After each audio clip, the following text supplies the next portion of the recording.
sources have been documented to us. For thousands of years, humanity has bred and developed their seed sources. Where I live up the Sandy River, when the original Caucasian Americans came up that river, they found corn and squash and beans planted.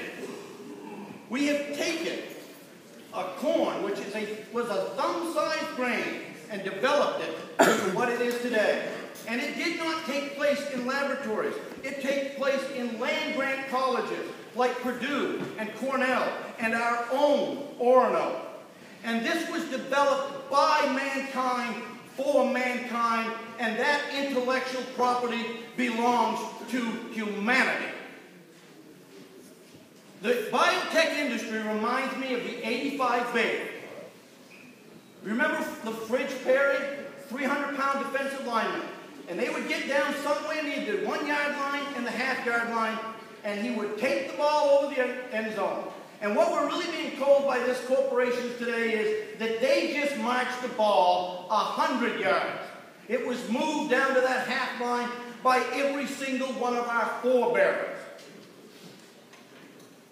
The biodiversity that was created out of this belongs to humanity as well. During the Irish potato famine, that potato famine hit the entire world, but Ireland suffered greatly because they only had really 2 strains of potatoes. When you begin to shrink a seed, the amount of seeds of a thing, you are beginning to destroy biodiversity, and that's the problem. Opponents may say that we need this technology to feed the world. Right now, we raise over 1.5 times the food for the world, and the reason it is not meeting there is because of corruption and politics, and oh, by the way, we're burning it in our cars in the United States. But none of this actually has anything to do with this bill. It has to do with the discussion, but not the bill. This bill merely says that it would require products made with genetically engineering to be labeled. And it does not place Maine as an outlier. Maine would be in a compact with 5 other states, so we wouldn't be alone, even economically. In committee, we learned of studies showing potential health risks from Michael Hansen of the Consumer Union. Dr. Charles Benbrook has shown also that 400 million pounds more of chemical use are being applied to our lands because of Roundup-ready crops. The rise of superweeds, there now may be 2 dozen that are resistant to these crops, and the environmental impact that they may have. Dr. Huber from Purdue has shown disturbing trends in what he calls in our guts, and says that this is more dangerous than DDT. We've heard from people who have religious or dietary objections that would actually like to know and be able to keep their faith. They'd like to know if they're eating an insect when they're taking a bite out of corn. There's a recent French study that has demonstrated a link to cancer. And Jeffrey Smith's work in genetic roulette. We learned 2 weeks ago about Oregon, where the unintended consequences of allowing a corporation to regulate these crops, they found unapproved genetically engineered wheat growing in the fields in Oregon, and that has threatened the entire wheat market. There was a drop in commodity prices, and Japan and South Korea are threatening the boycott of a $400 million industry. The U.S. is currently out of compliance with international trade on this because 60 other countries are requiring this labeling.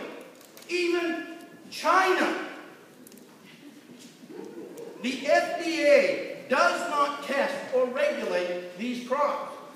They send a letter which says, based on the nutritional assessment you have conducted, it is our understanding that Monsanto, this is who the letter is being sent to it, that have concluded that the corn product derived, that you will deal with these, and as you are aware, it is Monsanto's responsibility to ensure that the foods marketed by the firm are safe, wholesome, and in compliance with all acceptable legal and regulatory requirements. This is what the FDA sends the biotech industry. When they send Monsanto, in this case, when they send them this letter, I think it's only fair to ask, who did they send it to? They sent it to a company that was wrong on Agent Orange, was wrong on PCBs, was wrong on DDT, had to strip away their biodegradable label from their own Roundup crops. And in America, the land of baseball, it is not 4 strikes you're out, it's 3. We've been threatened by these corporations around this country. States have been threatened that if we act upon this, they will sue us. This is troubling to me. In this body alone, we have routinely taken on the federal government, which is supposedly the most powerful government in the world. And yet, if a corporation threatens us, we fear them more. Are we going to give these people veto power over this body and the people of the state of Maine? Do we really live in a world where they have more power than our own federal government? It's a question that should be asked. Now, it's time that we took the biotech industry at their word. They go to the patent office and they'll tell the patent office, we have designed a crop or a seed that is so unique it needs a label. And then they will walk over to the FDA and say, it's just corn. Well, which is it? If it's so unique it requires a patent, then I say it is time that it requires a label. In this country, we label the difference between concentrated and non-concentrated orange juice, which comes from an orange, not the DNA of a flounder that has been put in a strawberry plant. And speaking of strawberries, Goethe and his Faustian bargain, that was the deal he made. I got an idea who Mephistopheles is in this equation. Due to the failure of the FDA to regulate, this bill would be a risk management strategy to uncertainty. It would allow the people of the country and the people of the state to decide if they want to continue to be lab rats in this experiment. And I urge you to vote for the amendment, and I request a roll call.